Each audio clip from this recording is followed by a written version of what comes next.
Halo guys, apa kabar semuanya? Selamat datang kembali di channel Mr. Black.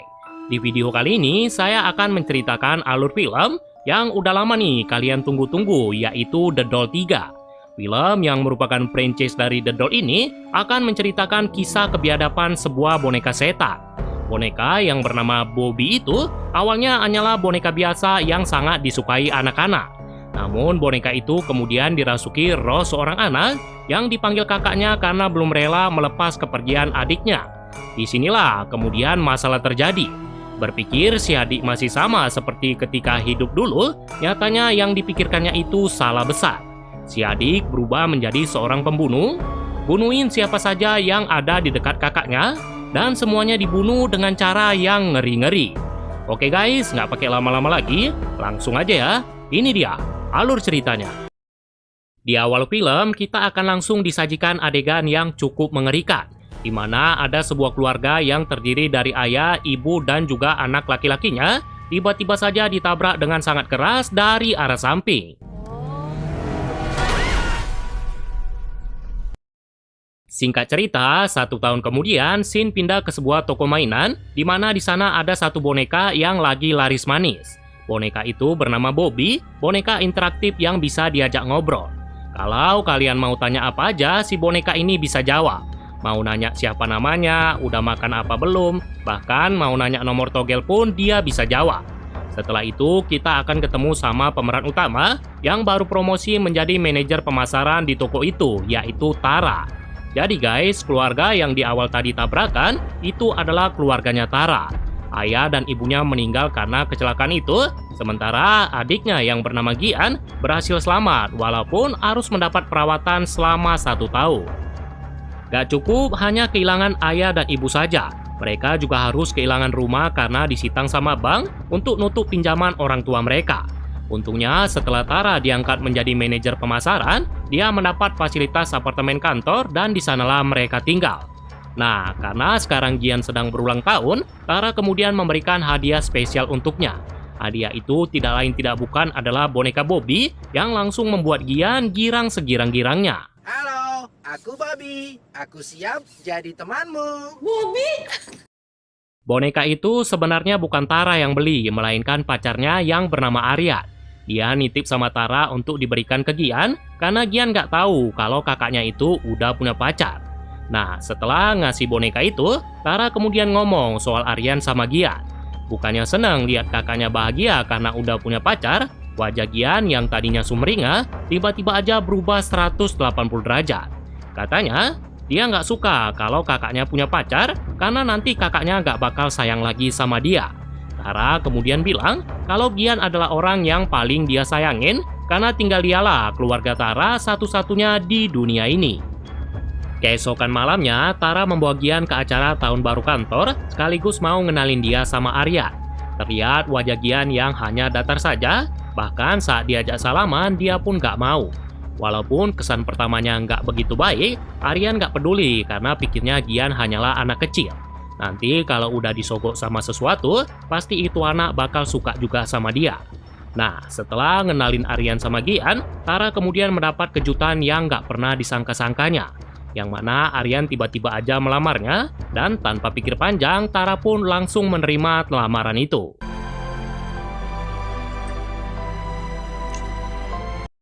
Malam yang seharusnya menjadi malam yang sangat indah dan penuh sejarah, malah berubah menjadi malam yang sangat kelam bagi Tara.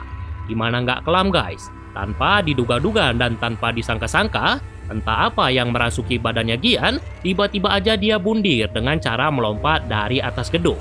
Seketika itu, Gian pun langsung meninggal dengan sangat mengenaskan, bertepatan dengan hitung mundur acara tahun baru.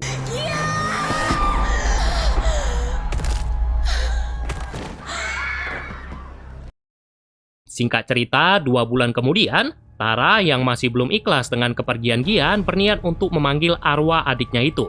Untuk mewujudkan hal itu, dia kemudian mendatangi dukun bernama Jaya.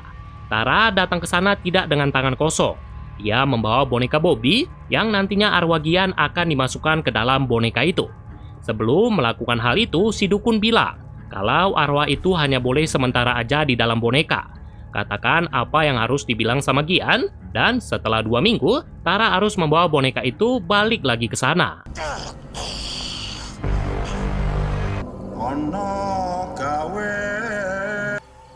Adikmu sudah ada di boneka ini.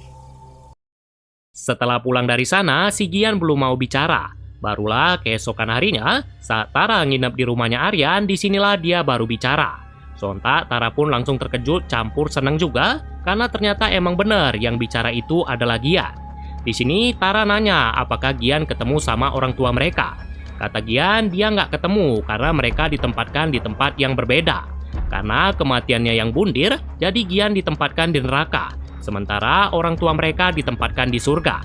Mendengar itu, sontak Tara pun langsung menangis sambil meminta maaf soal kejadian malam itu. Andai aja dia nggak ninggalin Gian sendirian, pasti kejadian mengerikan itu nggak bakal terjadi. Nah, untuk sementara, Tara nyuruh Gian berperilaku seperti boneka Bobby pada umumnya.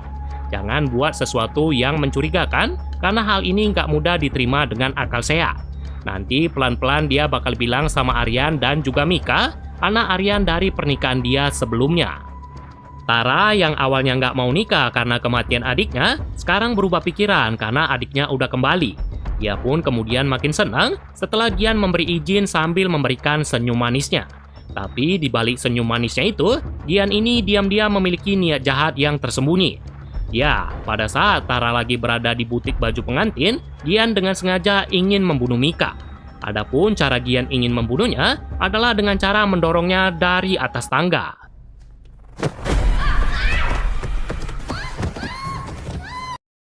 Untungnya Mika hanya mengalami luka-luka saja dan dia pun kemudian dibawa ke rumah sakit.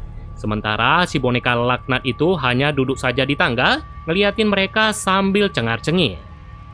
Malamnya setelah kejadian itu, Tara nanya sama Gian apa yang terjadi. Di sini si boneka laknat itu berbohong dengan bilang kalau Mika terpleset dari tangga. Tara pun percaya aja dengan omongannya dan dia kemudian dibuat makin percaya setelah Gian pura-pura ingin memiliki adik seperti Mika. Nah, nggak perlu nunggu sampai besok, malam itu juga Gian kembali berbuat ulah. Bukan Mika lagi yang menjadi targetnya, melainkan Aryan.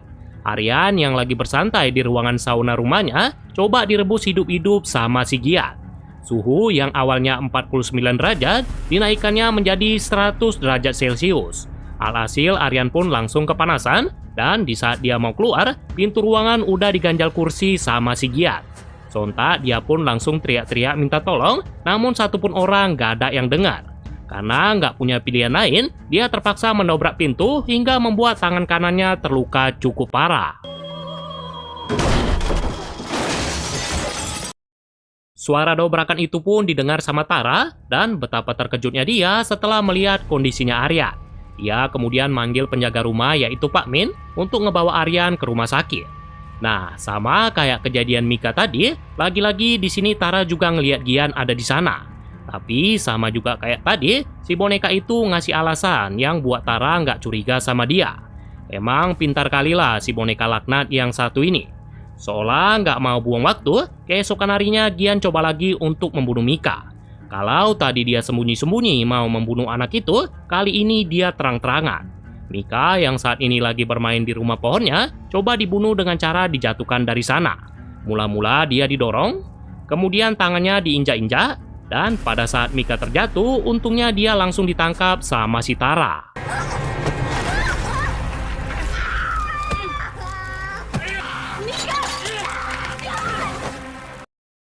Setelah kejadian itu, Tara kemudian nyuruh pembantu rumah yaitu Mbak Sari untuk ngobatin Mika, sementara Tara nemuin Gian yang lagi melakukan ini.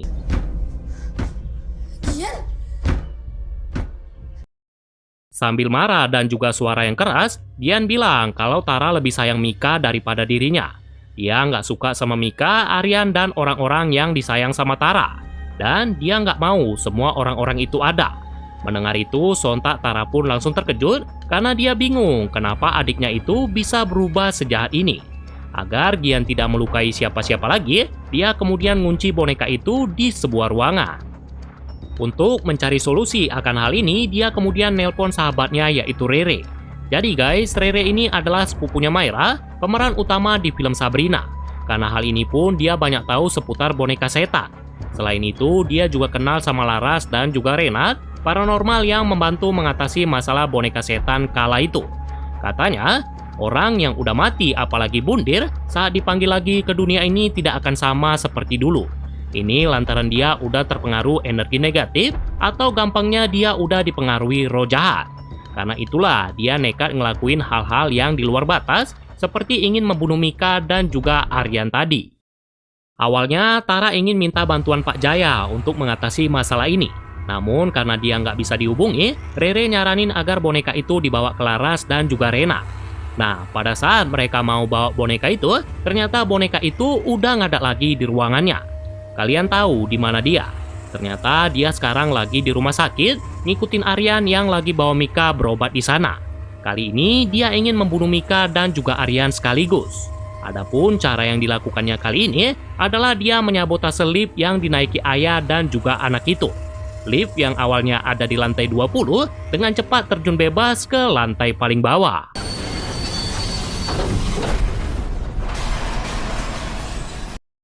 Sontak kejadian ini pun langsung membuat terkejut satu rumah sakit itu. Namun yang lebih buat terkejut lagi, kedua orang itu masih bisa selamat. Agak aneh juga sih, karena kecil kemungkinannya orang bisa selamat dari kecelakaan seperti itu. Aryan hanya mengalami luka di kaki dan kepalanya saja, sementara Mika harus mengalami patah kaki. Di sini Tara kemudian ngomong jujur kalau ini semua adalah kerjaan Rogian di boneka Bobby. Mendengar itu, sontak Arya pun nggak percaya karena nggak mungkin ada hal yang seperti itu. Aryan kemudian nyuruh Tara untuk pulang, sementara dia akan menjaga Mika yang masih dirawat di rumah sakit itu. Tak berselang lama, Tara ditelepon sama Pak Jaya yang nanya kenapa tadi Tara meneleponnya. Di sini Tara pun menjelaskan semuanya, dan setelah dengar itu Pak Jaya menyuruh dia datang ke tempatnya. Nah, kita pikir orang yang pertama bakal mati di film ini itu adalah Aryan atau Mika kan? Karena dari tadi mereka terus yang diteror sama Gia. Ternyata kita salah guys. Orang yang pertama mati di film ini ternyata adalah Pak Jaya. Gian yang ada di sana diam-diam menguping percakapan Pak Jaya dan juga Tara. Karena tahu Pak Jaya bakal mulangin dia ke alamnya, dia pun tanpa pikir panjang langsung membunuh dukun itu. Mula-mula dia menyobek pipi kirinya dengan badi, kemudian menusuk perutnya, dan yang paling ngeri adalah dia memenggal kepala dukun tersebut. Aku mau bersama kakak untuk selamanya. Tak lama kemudian, Tara datang ke sana, dan betapa terkejutnya dia setelah ngelihat keadaan dukun tersebut.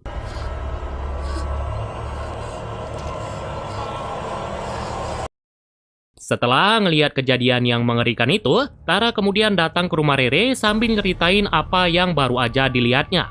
Kata Rere, dia baru aja nelpon Laras dan juga Rena. Kata mereka, untuk menghentikan boneka setan itu, Tara harus mengambil bagian tubuh Bobby dan juga bagian tubuh Gian yang udah dikubur.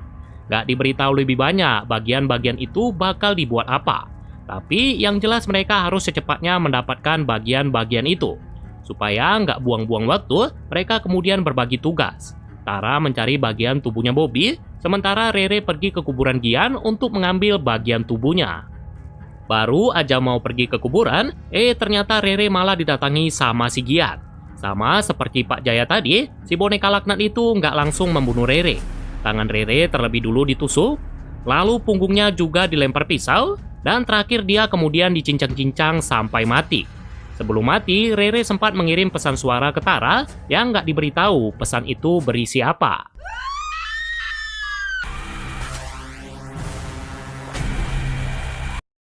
Sementara Tara yang nggak tahu Rere udah mati, dikejutkan dengan ban mobilnya yang tiba-tiba meletus. Setelah dicek, ternyata ada pisau yang nancep, dan kejadian ini tidak lain tidak bukan adalah kerjaan Gian. Gimana ya caranya si Gian bisa ada di sana? Kayaknya selain jago bunuh orang, itu boneka juga punya ilmu teleport. Nah, di sini si boneka laknat itu ngasih tahu apa sebenarnya alasan dia bundir. Katanya dia bundir karena Tara menerima lamaran Aryan. Dari tatapan Tara ke Aryan kala itu, Gian berpikir kalau kakaknya itu bakal lebih sayang ke Aryan ketimbang dirinya. Ditambah lagi dia baru aja keluar dari rumah sakit setelah 1 tahun dirawat karena kecelakaan tadi. Dia takut nantinya Tara bakalan ninggalin dia, dan sebelum itu terjadi lebih baik dia yang pergi duluan. Mendengar itu, Tara pun memohon-mohon agar Gian tidak menyakiti orang lain lagi. Gian mau-mau aja, tapi Tara harus membuktikan kalau sayangnya dia hanya untuk Gian saja.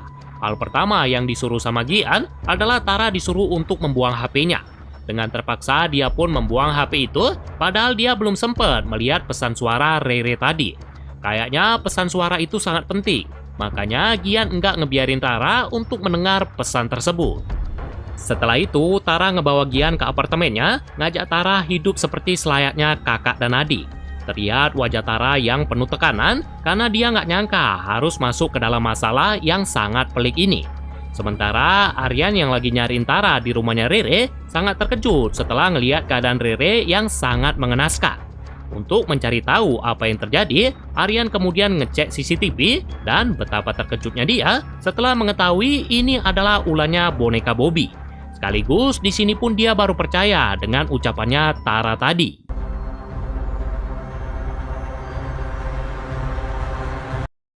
Takut Tara bakal bernasib sama seperti Rere, Aryan kemudian cepat-cepat datang ke apartemennya. Di sana Aryan bilang mengenai Rere yang udah meninggal dan dia juga nunjukin HP-nya Rere yang berisi rekaman suara yang dikirim tadi. Isi rekamannya ternyata adalah ini. Lo harus lakuin ini sendirian. Di dalam lemari kamar gue ada air suci di botol. Kata Bularas, lo jadiin satu sama bagian badan Gian dan bagian badan Bobby. Lo minumin ke Bobby untuk berhentiin Gian. Dia bukan adik yang lo kenal. Dia udah beda. Di saat yang bersamaan, Gian tiba-tiba muncul dan Aryan pun disuruh ngumpet di balik gorden.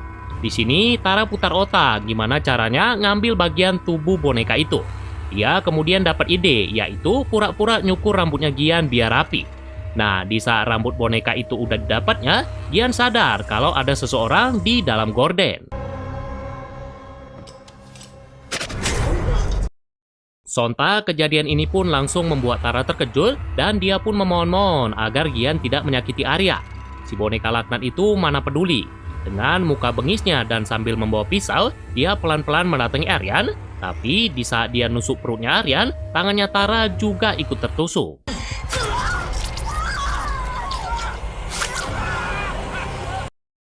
Ngeliat tangan kakaknya terluka, Gian pun langsung minta maaf. Dia nggak sengaja ngelakuin itu, tapi tetap dia kembali berusaha untuk membunuh Arya. Di sini, Aryan dan Tara sempat berhasil kabur ke balkon apartemen.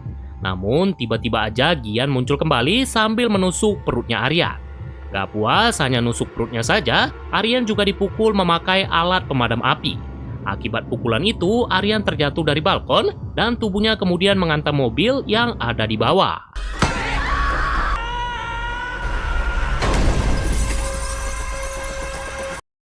Ibarat kayak kucing yang punya 9 nyawa, si Aryan masih bisa nafas walaupun udah sangat sekarat. Ia kemudian dibawa ke rumah sakit, sementara Tara pergi ke rumah Rere untuk mengambil air tadi. Sebelum pergi, Tara sempat menelepon Pak Min, nyuruh dia untuk menjaga Mika. Tutup semua pintu dan juga jendela, dan jangan lupa untuk nelpon polisi agar datang ke sana. Tara punya feeling setelah nyelakain Aryan, Gian bakal nyelakain Mika juga. Nah, singkat cerita, Tara udah mengambil air tadi, dan sekarang dia berada di kuburannya Gian. Tara kemudian bongkar kuburan itu, ambil bagian tubuh Gian yaitu giginya, dan terakhir gigi itu dicemplungkannya ke air suci bersamaan dengan rambut boneka tadi. Yang harus dilakukan Tara sekarang adalah memberikan air suci ke boneka laknat itu. Setelah itu, Shin kemudian pindah ke rumahnya Aryan, yang mana feelingnya Tara ternyata nggak meleset. Gian datang ke sana berniat untuk membunuh Mika, tapi sebelum membunuh anak itu, Gian terlebih dulu membunuh 4 orang. 2 polisi yang datang dibunuhnya dengan sangat sadis. Lalu dia juga membunuh Mbak Sari, dan terakhir Pak Min pun juga dibunuhnya. Kedua polisi itu dibunuh dengan cara lehernya ditusuk.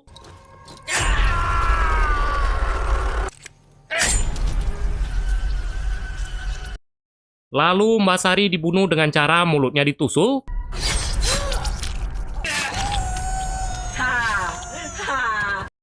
Dan terakhir Pak Min yang dibunuh dengan cara ditusuk berkali-kali.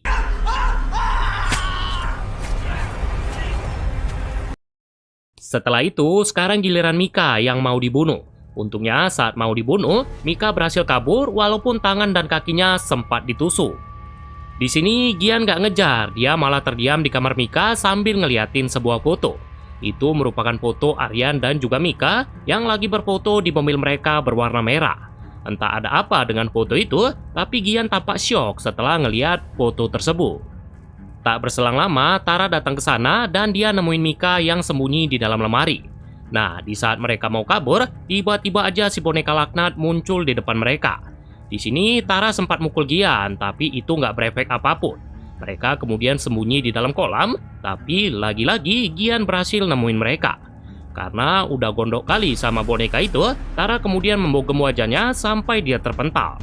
Karena keadaannya udah lemes setelah dibogem, Tara coba maksa Gian minum air suci tadi, tapi air itu malah dilemparnya ke dalam kolam.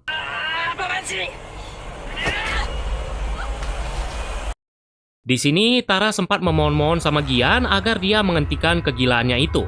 Tara bahkan cerita soal masa kecil Gian dan Gian pun sempat tersentuh mendengar itu. Tapi Gian kemudian bilang begini, "Kalau aja aku nggak ngelihat foto yang ada di kamarnya Mika, mungkin aku akan mengikuti kemauan kakak. Mika harus benar-benar pergi dari kehidupan kita." Sambil ngebawa pisau, Gian perlahan-lahan mendatangi Mika untuk membunuhnya.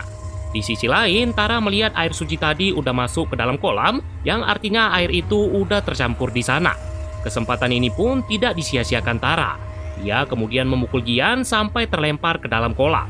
Seketika itu, Gian langsung seperti orang kesetrum, dan gak lama kemudian dia tenggelam di kolam itu.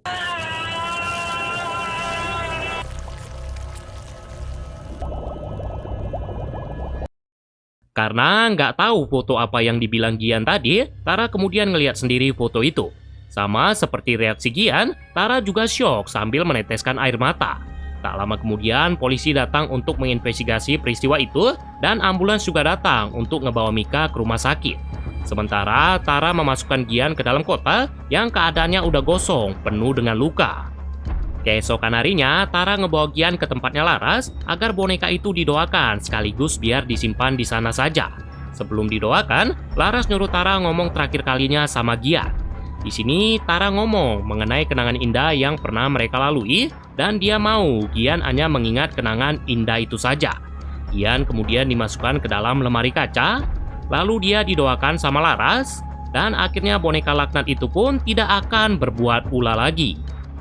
Di sini Tara kemudian dikasih tahu sesuatu yang penting sama Laras dan juga Rena. Kata mereka, arwah Gian masih terkunci di dalam boneka itu tapi hanya sementara saja. Jika Tara bisa mengikhlaskan kepergian adiknya itu, maka arwah Gian pun akan kembali ke alamnya. Memang sangat sulit bagi Tara, karena hanya Gianlah satu-satunya keluarga yang dia miliki. Tapi mau nggak mau dia harus ikhlas demi kebaikan Gian serta demi kebaikan Tara juga. Setelah itu, Tara kemudian menjenguk Aryan di rumah sakit yang ternyata masih hidup, bahkan sekarang udah bisa ngomong. Di sini Tara nunjukin foto tadi dan Aryan pun langsung terkejut setelah ngelihat foto itu. Disinilah baru diketahui apa maksud foto itu. Ternyata orang yang nabrak keluarga Tara di awal cerita tadi itu adalah Aryan. Kala itu, Aryan lagi buru-buru ngebawa Mika ke rumah sakit karena Mika nggak sengaja makan kacang. Mika sendiri alergi dengan kacang, dan karena hal itu Mika pun hampir meninggal. Karena panik, Aryan kemudian ngebut sengebut-ngebutnya, dan saat di persimpangan dia menabrak mobil keluarga Tara. Awalnya ayah dan ibu Tara masih selamat, namun mereka kemudian meninggal setelah dihantam sama truk yang tiba-tiba muncul.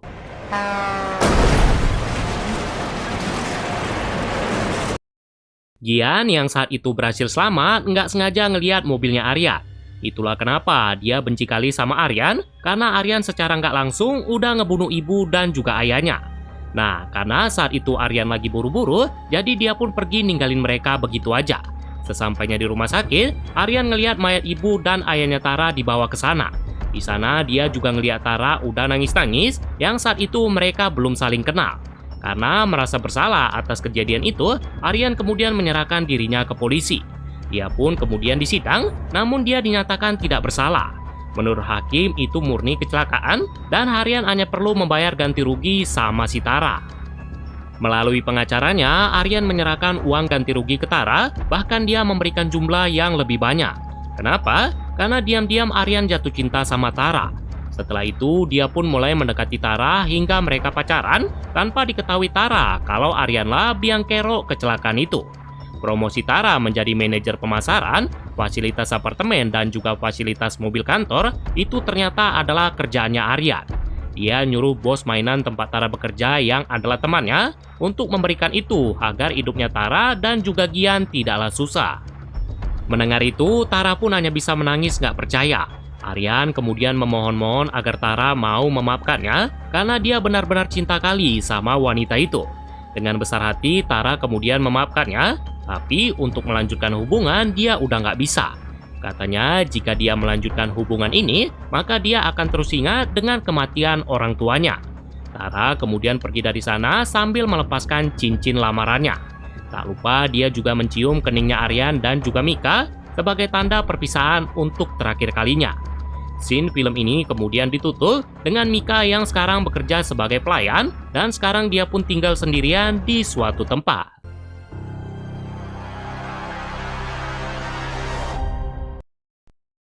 Jadi itulah guys, alur cerita Boneka Laknat tapi versi Indonesia, yaitu The Doll 3. Menurut saya nih, film ini nggak lebih baik dari sequel sebelumnya maupun versi spin-off-nya, yaitu Sabrina. Mulai dari ceritanya yang kurang greget, masih banyak yang niru dari film sebelumnya. Lalu adegan pembunuhannya yang terlalu berlebihan, hanya mempertontonkan gore-gore yang nggak jelas. Kemudian adegan yang nggak masuk akal juga banyak, udah jatuh dari ketinggian tapi nggak mati. Dan ada juga dialog-dialog yang memaksakan, yang seharusnya enggak dibilang di film ini. Kayak Gian yang menyebut kata-kata kotor berbahasa Inggris yang sama sekali nggak penting untuk diucapkan. Itu sih menurut saya guys, kalau menurut kalian gimana? Tulis pendapat kalian di kolom komentar ya. Oke guys, sampai di sini dulu videonya, dan sampai jumpa lagi di video-video selanjutnya. Bye-bye.